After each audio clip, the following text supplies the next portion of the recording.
Right. Jadi, macam mana kita nak, how we going to delay?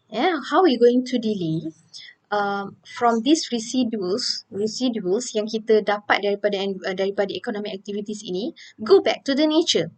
So, how we going to avoid ataupun how we going to delay this process? Jadi, how to delay is that kita kena buat 3R. Apa tu 3R? Reduce, reuse and recycle. So what is reduce? If avoiding is not possible, then we should reduce lah. So of course lah, first kita try to avoid. Kita avoid guna plastic bag. Kita avoid guna produk-produk yang boleh harm the environment. Kita avoid. Kita avoid pembaziran elektrik, pembaziran air dan sebagainya, avoid. Tapi kalau tak boleh avoid, kita kena reduce.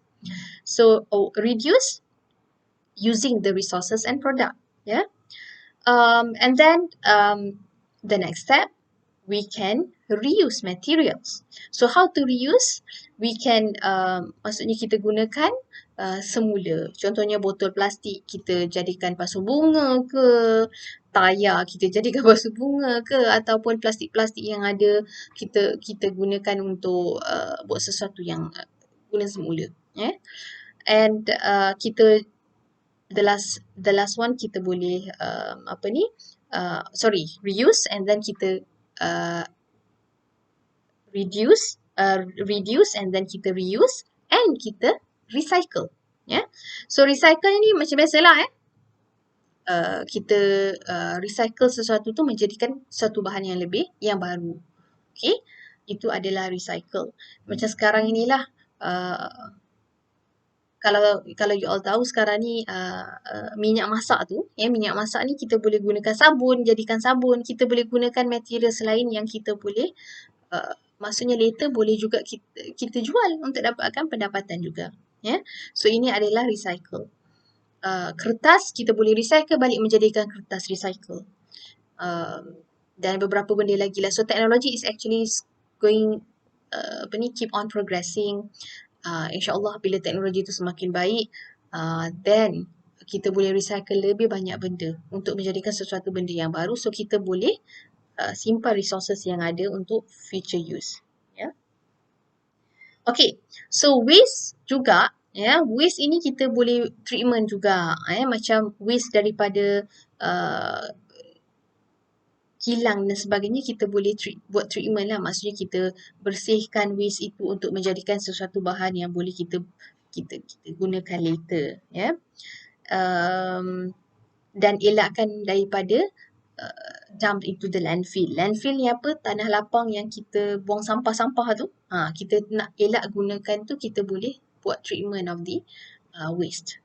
Right? Okay. So next kita tengok pada basic concept of pollution. Okay. So pollution or environmental damage can come from various aspects ataupun various sources lah. So the pollution sources based on mobility. Maknanya mobility ni apa? Dia movement, pergerakan, movement of pollutants, bahan yang dicemari itu.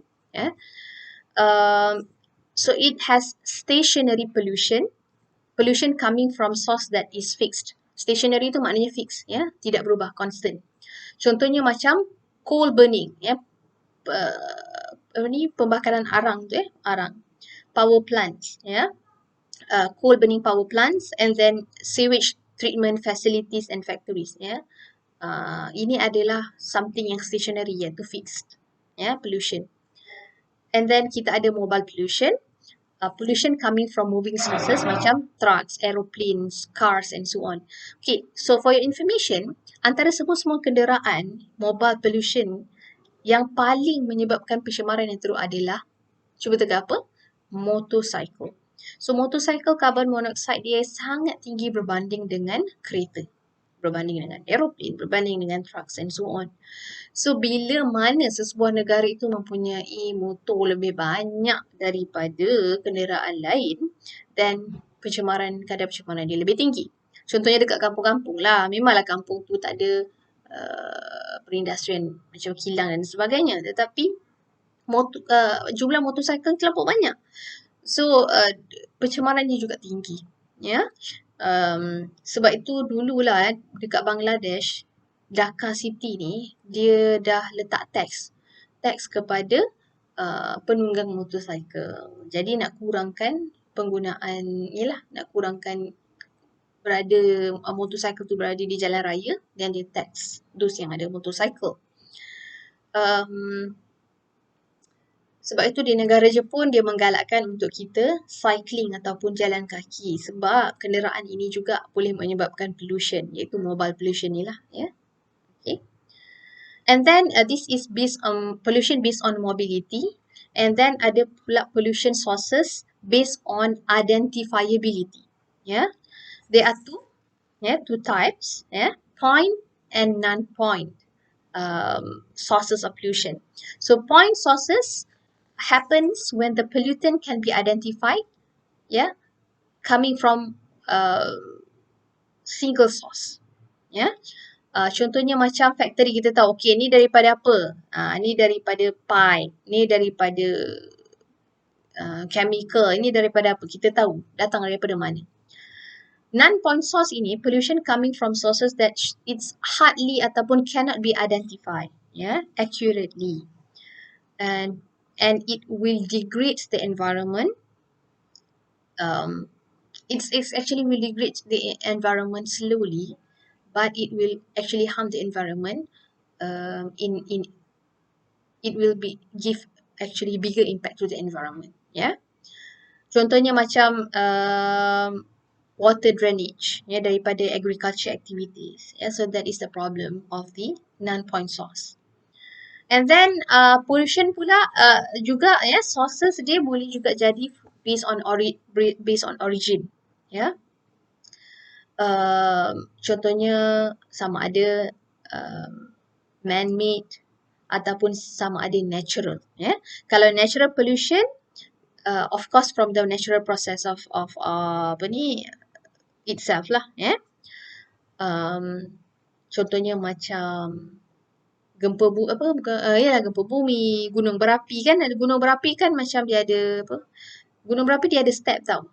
Macam di Indonesia, okay, sebelum gunung berapi tu nak meletus, dia keluarkan dulu dia punya lava, dia macam ada, dia keluarkan dia punya macam asap, dia keluarkan abu tu kan. Abu tu dia macam that substance itu akan boleh menyebabkan mata buta tau. That's why di kaki gunung berapi ni banyak tau perkampungan ataupun rumah-rumah orang-orang kampung Indonesia ni lah. Jadi sebelum, bila dah tahu je, okay, gunung berapi ni aktif, dia akan meletus tak lama lagi, dia akan keluarkan this kind of macam abu, macam this kind of substance yang menyebabkan bahaya. Dia kalau kena kat badan bahaya. Dia macam keluarkan this pollution atau chemicals ni lah boleh menyebabkan masalah kesihatan. So that's why dia orang kena tempat tu perlu dikosongkan dahulu. Tapi kadang-kadang orang kampung ni degil, dia tak mau keluar daripada tempat dia tinggal itu, dan itu yang menyebabkan masalah kesihatan, menyebabkan matanya buta dan sebagainya lah. Itu adalah natural pollution and man-made. Of course banyaknya pollution datang daripada tangan kita sendiri sebagai manusia ni lah, ataupun kita panggil sebagai anthropogenic.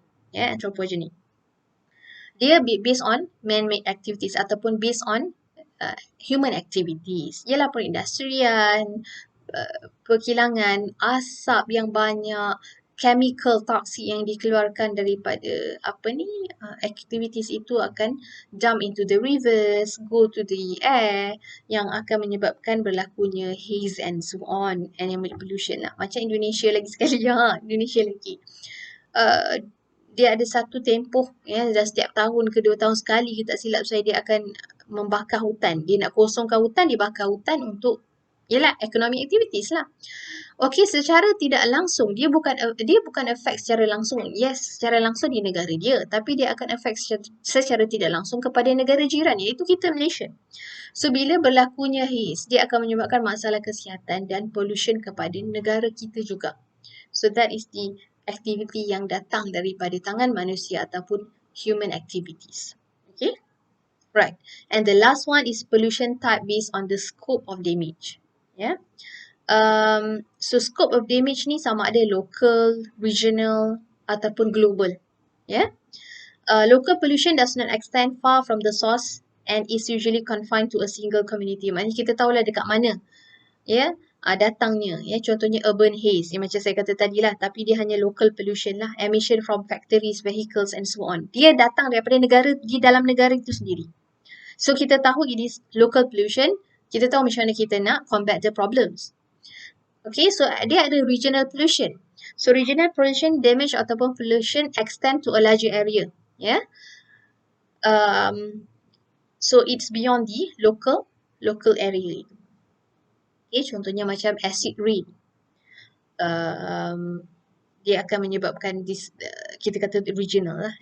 So harmful emission emission car travel far from its original source. And global pollution occurs when the damage is widespread and cause implication throughout the world. Global warming, ozone depletion and so on. Tapi haze tu pun saya rasa bukan local pollution. Haze tu juga global pollution. Sebab apa? Dia menyebabkan, contohnya pembakaran hutan dekat Indonesia. Tetapi dia angin bertiup menyebabkan pergi, dia mobile kan, dia go to the global pollution. Go to our country, so it becomes global pollution. Okay, so remember that, so the sources ataupun konsep pollution ini, dia ada berapa? Pollution based on, sources itu based on mobility, based on identifiability, and then based on origin, based on scope of the image. Yeah, so that's it for chapter 1. I will share to you, I think I have shared to you the notes and also reading materials. So I hope that you will read the materials and don't forget to answer the questions that I've given you. Thank you so much.